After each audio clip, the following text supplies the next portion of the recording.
नमस्कार। आज मेरे साथ हैं युवराज शर्मा। ये किसी परिचय के मोहताज नहीं हैं। नेशनल स्कूल ऑफ ड्रामा के ग्रेजुएट और इन्होंने बहुत सारे नाटकों के साथ काम किया है और सबसे बड़ी बात, नाट्य विद्या को जन जन तक बच्चों के माध्यम से पहुंचाने का बहुत बड़ा काम किया है। लेकिन मैं नहीं चाहता कि मैं इनके विषय में खुद ही आपको बता दूं। मैं खुद युवराज शर्मा जी से प्रार्थना करूंगा कि आप अपने आरंभिक जीवन के बारे में, आप किस तरह से ड्रामा और विभिन्न कलाओं से जुड़े, क्योंकि मैं जानता हूं आप सिर्फ ड्रामा से नहीं जुड़े हैं, आप बहुत अच्छे पेंटर भी हैं, आप बहुत अच्छी पेंटिंग भी करते हैं, आप बहुत अच्छी अच्छी फिल्में भी बनाते हैं, तो आप पूरी तरह से कला को समर्पित व्यक्तित्व हैं। थोड़ा सा अपना परिचय इस आशय से दीजिए कि हमारे दर्शक ये समझ सकें कि आप कैसे इन सब से जुड़े हैं। शुक्रिया राजेश्वर भाई, आपने कुछ ज़्यादा ही तारीफ कर दी। दरअसल मैं सब कुछ तो करता हूँ, वो जिसको अंग्रेजी कहावत है ना, जैक ऑफ ऑल। मैं सब कुछ करता हूँ, मैं कुछ भी कमाल नहीं करता, मैं एवरेज करता हूँ। लेकिन उस एवरेज में क्या होता है, अगर वो लोगों को ठीक लगता है और आपने देखा, आपको अच्छा लगा, उसका कारण है कि मैं उस एवरेज काम में अपना 100% देता हूँ। तो वो जो 100% देने की वजह से वो देखने लायक, डाइजेस्ट करने लायक हो जाता है। तो रही बात मेरी इस विधा में आने की या कला के लिए, तो नाना करते भी वो डीएनए में ही, मान लीजिए पिता जो थे मेरे, वैसे तो आईटीआई में थे, motor mechanic line, automobile line के थे, फिर बाद में सुपरवाइजर, फोरमैन वगैरह बने। लेकिन उनको गाने का बहुत शौक था और वो सुबह आईटीआई में बच्चों की असेंबली लिया करते थे और खुद ही गाते थे। तो गाने का थोड़ा बहुत वो डीएनए, माँ मेरी टीचर की, सामान में कमाल की बात है कि हमारा सारा खानदान टीचर्स का है जी। तो जब मैं नाटकों में आया तो लोग पूछते थे कि बच्चा क्या करता है, तो मैं कहता जी मैं नाटक करता हूँ। बोले हाँ ठीक है, अच्छी बात है, पर काम क्या करते हो? हाँ। तो ये यूजुअल कलाकारों के साथ ये दिक्कत आती कि काम क्या करते हो। एनीवे, तो माँ भी गाती थी और बहुत सुंदर गाती थी वो। तो वो पता नहीं डीएनए का ही कह लीजिए। तो मुझे शुरू से ही, मैं अपने दूसरे जो मेरे दो भाई हैं उनसे थोड़ा सा भिन्न था सोच में। मैं बचपन में, छुटपन में ही मैं अक्सर सवाल पूछा करता था घर वालों से, दोस्तों से, बड़ों से कि भगवान होता है, होती क्यों नहीं? हर कहानी एक था राजा से शुरू होती है, हाँ, एक थी रानी से क्यों नहीं शुरू होती? हाँ, ठीक बात है। तो जवाब नहीं मिलता था, तो आदत पड़ गई थी सोचने की, और हिसाब, दुनिया के हिसाब से मैं बहुत मूर्खों वाले ऐसे बचकाने सवाल करता था, करता हूँगा। मुझे इससे आज तक मुझे कोई तकलीफ नहीं हुई कि मैं क्यों करता था। मुझे जिज्ञासा थी जानने की चीज़ों को। लेकिन चूंकि मैं इंटेलेक्चुअल नहीं हूँ और साहित्य में मैं कभी पढ़ा ही नहीं हूँ, तो जो भी है परमात्मा का दिया है। लेकिन जब दिया है तो मैं उस गिफ्ट को 100% इन्वॉल्व होकर, पूरे समर्पण के साथ और मन से, मतलब मैं जुनूनी हूँ, ये कह लीजिए। मेरा प्रोफेशन, ये मेरा पैशन है, जुनून है जो मेरे से काम करवा देता है। तो स्कूल में भी 15 अगस्त वगैरह इन पे करता रहा, बाकी जो कल्चरल प्रोग्राम होते हैं। पढ़ाई में शुरू से मैं बल्कि एवरेज से भी कम था, हालांकि मैं टीचर्स की औलाद था, लेकिन था तो था। कॉलेज में आया तो कॉलेज वाले बड़े खुश थे कि मैं हर कला के उसमें, मैं ड्रम्स भी बजाता था कॉलेज में, गाता था, मिमिक्री करता था, ड्रामों में पार्टिसिपेट करता था। वहाँ मुझे, मेरी खुशकिस्मती थी कि मेरे गुरु जो कॉलेज में थे, मतलब अभी वहाँ यमुनानगर में हैं, कमल नायन कपूर जी। तो कमल नायन कपूर साहब जो हैं वो स्कॉलर हैं हिंदी के, हेड ऑफ डिपार्टमेंट तो थे ही, वो नाटककार भी हैं, नाटक लिखते भी हैं, और उन्होंने कॉलेज में नाटक जो होते थे उन्हीं की वजह से होते थे जी। हमारा एक क्लब बना हुआ था, वहीं एक कमरा मिला हुआ था कॉलेज की तरफ से, जिसमें पेंटिंग भी करते थे। सीखने या सिखाने वाला कुछ नहीं था, हमें सामान चाहिए होता था, वो मिल जाता था। बाकी हम में जो क्षमता होती थी हम उसके हिसाब से करते रहते थे। तो लेकिन एनकरेज उन्होंने ही किया मुझे, कपूर साहब ने किया, और नेशनल स्कूल ऑफ ड्रामा का आइडिया भी उन्हीं की तरफ से हुआ। तो मैं फिर पहले तो कहीं भी जाने से पहले मैं चंडीगढ़ गया, 1 साल का डिप्लोमा मैंने वहाँ से किया, इंडियन थिएटर डिपार्टमेंट में जी। बलवंत गार्गी साहब की देखरेख में, उनके निर्देशन में। जी। और वहाँ सौभाग्य था मेरा कि मनोज सिंह जो ग्रेट एक्टर रहे हैं बहुत नेशनल बड़े स्कूल ऑफ ड्रामा जी के, जी वो वहाँ आए एज विजिटिंग फैकल्टी, और उन्होंने नाटक भी हमारे साथ किया। एंटीगनी ग्रीक प्ले था, जो फ्रेंच वर्जन उसका, जी जी तो उनसे सीखने का मौका मिला। फिर उसके बाद एम के रैना साहब आए, उनसे सीखने का एम के रैना हिसाब से मैं कहूँ तो मेरे प्रोफेशनल गुरु, पहले प्रोफेशनल गुरु वही हैं। जी जी उनसे मैंने बहुत सीखा, जी एम के रैना साहब से। जी तो उन्होंने प्ले किया, उन्होंने फिर एक और प्ले किया पंजाब टूरिज्म में भी, कॉकेशियन सॉन्ग सर्कल, जो जर्मन प्ले था, उसको लेके हम बाहर निकले चंडीगढ़ से। तो दिल्ली में आए, तो दिल्ली में नेशनल स्कूल ऑफ, यहाँ परफॉर्म करना था, तो नेशनल स्कूल ऑफ ड्रामा देखा। हम जॉब कर रहे थे तब जी पंजाब टूरिज्म में, जी तो हमने वो जॉब छोड़ के, और हमने तो कहा हम तो एनएसडी जाएंगे भाई। तो लोग हैरान हुए कि वो 650 रुपये उस जमाने में मिल रहे थे। बिल्कुल। मतलब स्कॉलरशिप 200 रुपये हाँ। होता है, मुझे मतलब 600 रुपये मिल रहे थे। तो लोग बड़े हैरान हुए, भाई ये क्या मूर्खता है यार, अच्छी खासी नौकरी छोड़ के। अकेले थे हम, तो इसी कोई टेंशन नहीं थी, तो हम एनएसडी में हो गए। तो वहाँ 3 साल का मैंने एक्टिंग में स्पेशलाइजेशन की, और फिर रंगमंडल जो है, रेपेट्री जिसको हम बोलते हैं, उसमें सन 86 तक रहा। तो उसी दौरान हम पूरा देश घूमे, और फेस्टिवल ऑफ इंडिया जो हुए 82 में, जिसमें जर्मन, पोलैंड और इंग्लैंड में हमने परफॉर्म किया। फिर 85 में गए ईस्ट जर्मन में, फिर फ्रांस भी गया, फिर क्या कहते हैं, रशिया गया, अमेरिका गया। तो काफ़ी एक्सपोजर मुझे मिला थिएटर का और कला की विधाओं से। लेकिन तब मैं पेंटिंग नहीं कर रहा था, मेरा स्टेज क्राफ्ट, सेट डिजाइनिंग में ज़्यादा इंटरेस्ट था। तो मैं जब होते थे सेट्स बनते थे, एग्जीक्यूशन में असिस्ट करता था, और मुझे बहुत शौक था टेक्निकल काम का। सो एनीवे, मैं चूंकि राष्ट्रीय नाट्य विद्यालय में हम 5 साल से ज़्यादा नहीं रह सकते रंगमंडल में, क्योंकि दूसरे लोगों को भी आना होता है, और सैलरीड होते हैं। तो फिर देन आई केम आउट, बाहर निकला राष्ट्रीय विद्यालय से, नेशनल नाट्य विद्यालय से। तो समझ नहीं आई क्या करें, क्योंकि अचानक मतलब आटे दाल के भाव समझ आ गए, क्योंकि नेशनल स्कूल ऑफ ड्रामा में तो सब कुछ मिलता था। बिल्कुल बिल्कुल। आप 4 लाइट की जगह 400 लाइट लगाते, बाहर आते ही एक प्लेटफॉर्म किराए पे लेने के लिए नानी याद आ जाती है, और ऑडिटोरियम का किराया कौन दे। तो मैं समझ गया, और एक्टर को कोई पैसे देता नहीं था, एक्टर को अपने पैसे देने पड़ते थे कि मुझे थिएटर करना है। तो समझ आया कि भाई थिएटर तो नहीं कर पाओगे तुम अपने बल पे, और तुम अगर कोई ले भी लेगा, तुम सपोज कह दें कि तुम ठीक ठाक कर लेते हो, तो तुम्हें कोई रोल मिल भी जाएगा थिएटर में, बाहर के जो ग्रुप्स हैं, तो ज्यादा से ज्यादा तुम्हें कन्वेंस दे सकते हैं, सैलरी नहीं दे सकते। तो वो फिर मैंने सोचा अब कुछ तो करना है। तो मेरे एक मित्र हैं जो इस वक्त हिंदुस्तान में मशहूर पपेटियर हैं, आदि पदम जी, तो नामी गिरामी शख्सियत है। तो उन्होंने मुझे टाइम्स ऑफ इंडिया में वो जो न्यूज़पेपर इन एजुकेशन का कंसेप्ट है, उसमें इंट्रोड्यूस करवाया। तो मैं स्कूलों में जाना शुरू हुआ बच्चों के साथ थिएटर वर्कशॉप के लिए। तो जो पहला मेरा स्कूल जिसने मुझे जॉब भी दिया, वो ब्लू बेल स्कूल है, जो लेडी श्री राम के सामने है। वहाँ पर मैं 3-4 साल रहा। अब मज़ेदार चीज़ ये हुई कि बाकी तो सब ठीक है, एक्टिंग किया, स्क्रिप्ट्स थी, मिल जाती थी, अच्छे डायरेक्टर मिले, काम करने में मज़ा आया, काफ़ी नाम गिराम सब कुछ हुआ, सब कुछ ठीक ठाक चला। लेकिन जब स्कूलों में आया, स्कूलों में सबसे बड़ी दिक्कत थी कि बच्चों के लिए कुछ कोई लिखता नहीं है। ये बदकिस्मती है हमारे मुल्क की, कि बच्चों के लिए नाटक नहीं लिखे जाते हैं। अगर चंद एक हैं, मतलब अगर एकांकियां लिखी जाती थी, हाँ, छोटे छोटे वो समाज वाले की ये तो, या कुछ गांव में विद्या और ये, बट वो बड़े लिखते थे जो उनके दिमाग में है कि बच्चा क्या सोचता है, कोई बच्चों से पूछ के नहीं लिखता था। ठीक बात है। तो मेरे स्कूलों में आने से मुझे ये हुआ कि मुझे कहा गया कि हमारे पास कोई नाटक नहीं है, तुम्हें नाटक करना है और बच्चों के लिए करना, so you have to write also. तो नाटक लिखने भी हैं, उनके लिए कहते हो गाने नहीं है तो गाने भी लिखने हैं, तुमको कविताएं भी लिखनी है।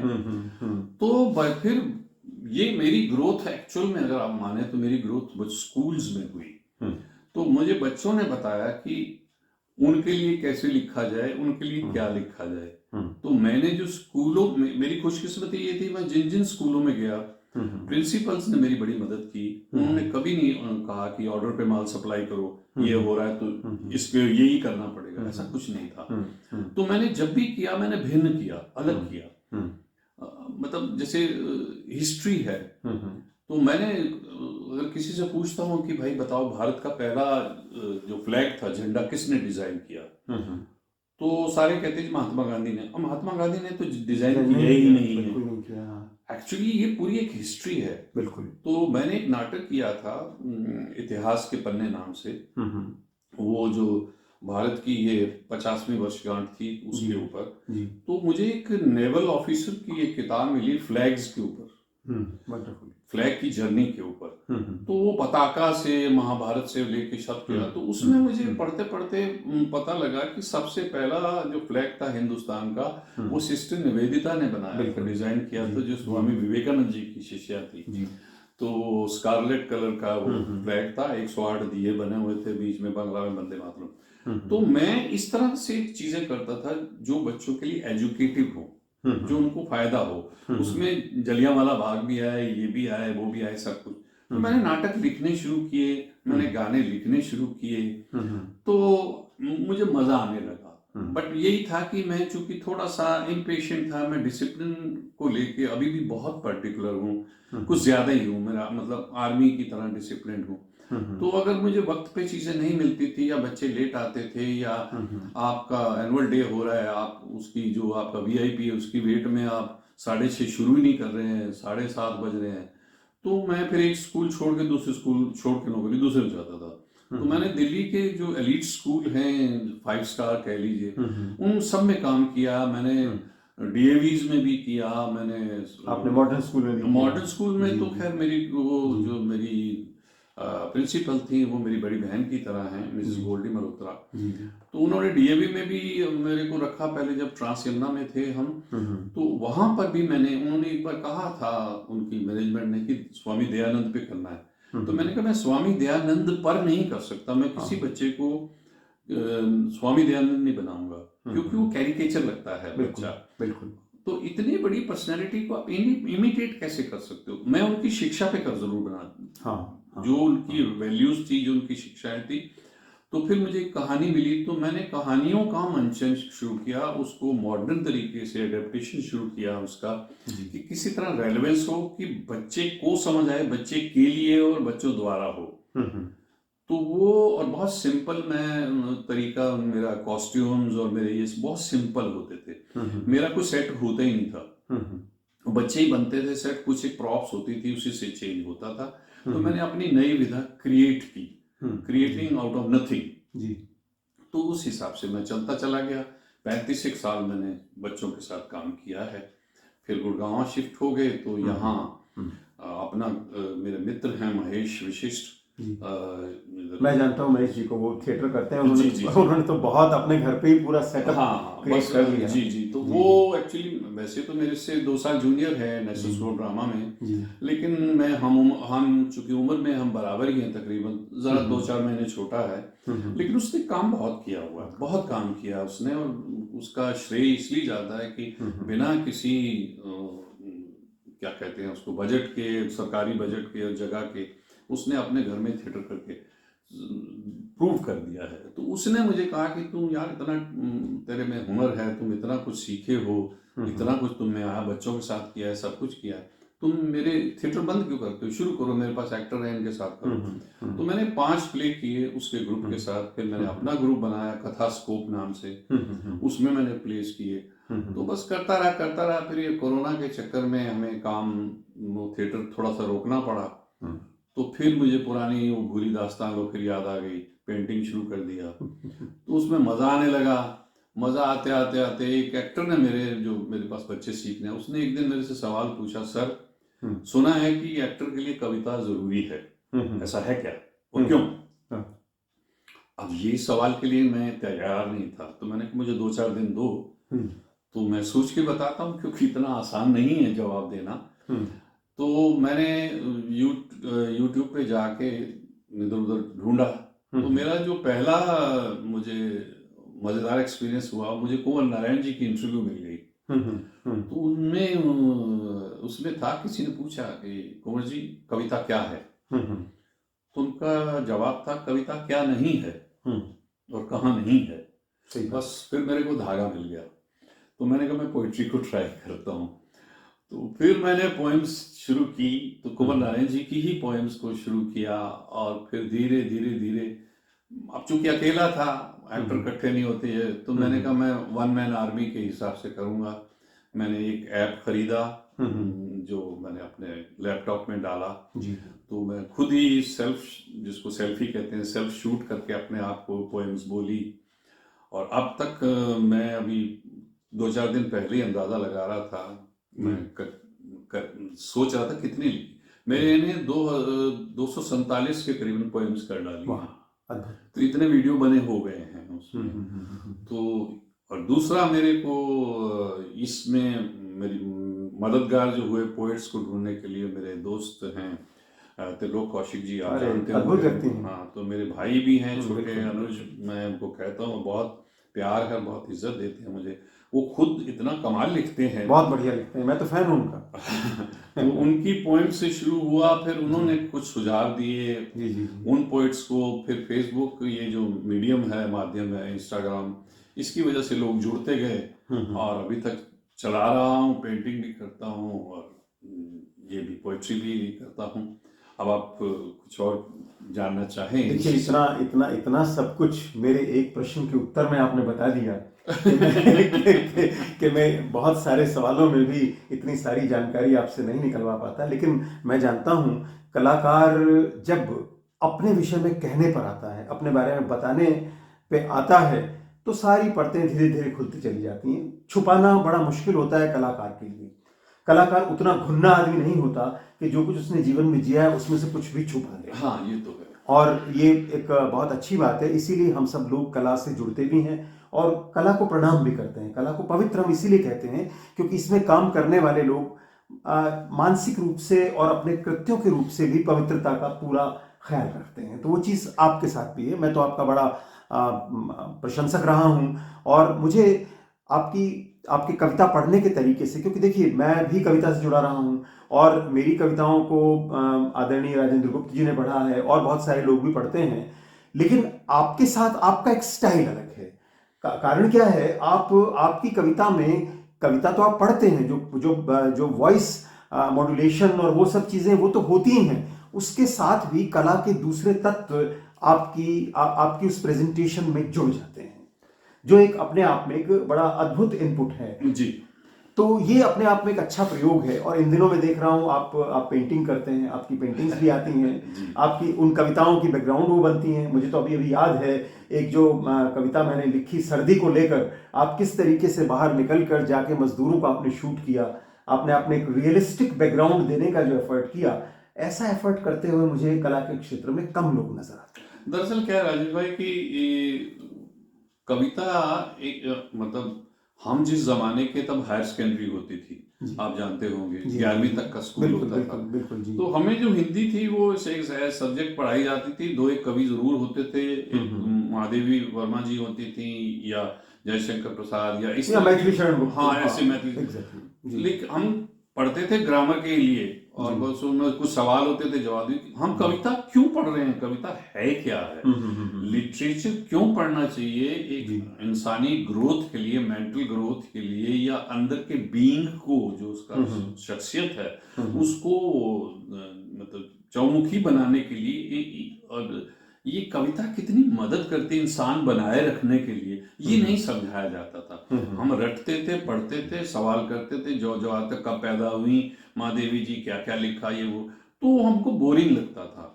तो कभी भी कविता के प्रति, मतलब देखिए, हिंदुस्तान भर में कवि ही कवि को सुनने जाते हैं, या फिर आपको राहत इंदौरी बनना पड़ता है, आपको जन का बनना पड़ता है कवि, जो डायरेक्ट एक रिक्शा वाले से भी जुड़ता है, या फिर इस तरह की कविता। अच्छा, दूसरा क्या है, मैंने जो पाया, मैंने जहां से सीखा, मैंने उनकी नकल नहीं की, मैं उनसे इंस्पायर हुआ और अपना तरीका बनाया। ये है कि अगर कविता को आप छंद के हिसाब से या राइमिंग करके या गा गा के पढ़ेंगे तो आप, इसका मतलब आप खुद एंजॉय कर रहे हैं अपने आप को, वो जिसको लिए कर रहे हैं उस वो एंजॉय कर पा रहा है कि नहीं, वो इम्पोर्टेंट है। संप्रेषण जरूरी है। हाँ, तो मैं देखिए ये मुझे कहाँ से मिला ये आइडिया, दूरदर्शन में जब न्यूज पढ़ी जाती थी, माफी चाहता हूँ दूरदर्शन वालों, तो वो क्या होता था, ऐसे सीधे बैठ के आज प्रधानमंत्री जी वहां गए, आज प्रधानमंत्री जी वहां गए, आज फलाना नेता की डेथ होगी, आज फलाना के यहाँ बच्चा होगा, और बिल्कुल ऐसे स्टेटमेंट की तरह पढ़ते थे। जमाना बदला है तो आपको रवीश कुमार आपसे बात करता हुआ नजर आता है। ठीक बात। वो आपसे यूं करके बात करता है, आपको लगता है कि मेरे को बात कर रहा है। ज्यादातर आजकल जितने भी आप देख रहे हैं एंकर आ रहे हैं, न्यूज रीडर आ रहे हैं, तो मैं सोचता था कविता को इस तरह क्यों नहीं आप सुनाते। बिल्कुल बिल्कुल, आप कविता को वहां तक पहुंचाओ ना। वो एक मैंने इस इंटरव्यू में इनको पढ़ा था, अशोक वाजपेयी साहब को, जी, तो उन्होंने कहा था कि कविता ऐसे समोसे तो है नहीं बांट दी कि तुम भी लो और आपने खाया और आनंद ले लिया। बोले वो तो आप जो कवि है वो कविता जो लिखता है वो आधा सच है। आधा सच तब पूरा होता है जब जो सुनने वाला है उसको समझ आए और उससे रिलेट करे। सही बात, बिल्कुल, तब जाके कविता पूरी होती है। तो ये बहुत जरूरी था, वहां तक दर्शक तक पहुंचा कैसे जाए।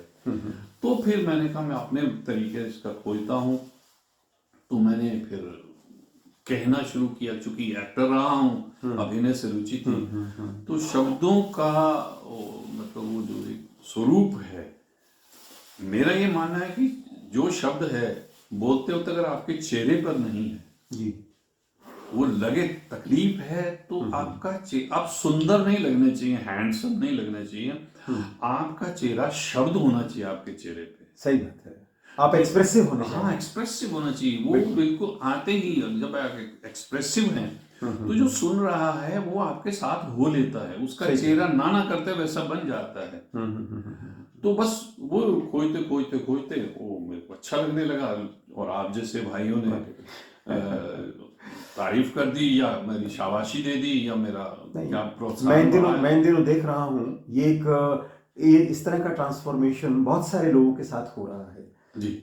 आपने तो चूंकि बच्चों के स्तर पे नाटक को पॉपुलर बनाने की मुहिम शुरू की आपने, ये एक आपका सामाजिक दायित्व था। जिन लोगों ने कमर्शियल सिनेमा और सीरियल्स वगैरह के लिए काम किया, उन लोगों ने भी आखिर में जाके कविता को पकड़ा। जैसे राजेंद्र गुप्त जी का उदाहरण मेरे साथ है। मैं लगभग 2014-15 से उनसे जुड़ा हुआ हूँ। संभवतः उनकी पहली कविताओं में से मेरी एक 10 कविताओं की सीरीज थी कर्णगाथा, जिसको उन्होंने पढ़ा था, और उन्होंने बम्बई में भी कई जगह पे और कई सारी जगहों पे उसे पढ़ा था, और उसके बाद उन्हें महसूस होने लगा कि नहीं, कविता में भी एक आनंद है, बल्कि एक सीक्वेंसेस उन्होंने चेंज किए। एक और इंटरेस्टिंग बात है, जब आप जैसे लोग पढ़ते हैं तो आप कविताओं में कुछ काट छांट भी करते हैं, अपने हिसाब से भी करते हैं, क्योंकि हम कविता लिखते हैं, आप उस कविता को जीते हैं, स्क्रीन पर जीते हैं, लोगों के सामने जीते हैं, तो उस तरह के चेंजेस होते हैं। तो एक बड़ा एक सुखद एक संयोग है कि आप जैसे बड़े कलाकार कविताओं से जुड़ रहे हैं और कविताएं भी इस तरह से एक सही चैनल पा रही हैं। पॉपुलैरिटी उन्हें भी मिल रही है, पॉपुलैरिटी आपको भी मिल रही है, ये एक विन विन सिचुएशन है। हाँ, मतलब देखिए, मैं तो ये बताता हूँ कि अनजाने से पता नहीं कहाँ मुझे साहित्य में रुचि होने लग गई है। वरना मैं कविता, मेरा कोई वो जाट, वो कहते हैं ना, जट की जाने लौंगा था बात, वो वाली बात है, मुझे कोई मतलब ही नहीं था, इतने सेंसिटिव थे ही नहीं हम कि कविता के मर्म को समझे। लेकिन अब समझ आती है भाई, इतना बोलने की जरूरत नहीं, चंद शब्दों में, चंद लाइनों में, सत्रों में आप कमाल कर सकते हैं, बहुत कुछ कह सकते हैं। तो युवराज जी, मैं समझता हूँ हमें थोड़ा सा रहम अपने दर्शकों पर भी करना चाहिए। हम बात करते रह जाएंगे, इस वार्तालाप को हम अगली कड़ियों में जारी रखेंगे। आज के लिए हम दर्शकों से यहाँ इजाजत चाहेंगे। बहुत बहुत शुक्रिया, बहुत बहुत धन्यवाद। आप इस तरह के हमारे कार्यक्रमों को लगातार देखते रहिए, आनंद लेते रहिए। नमस्कार।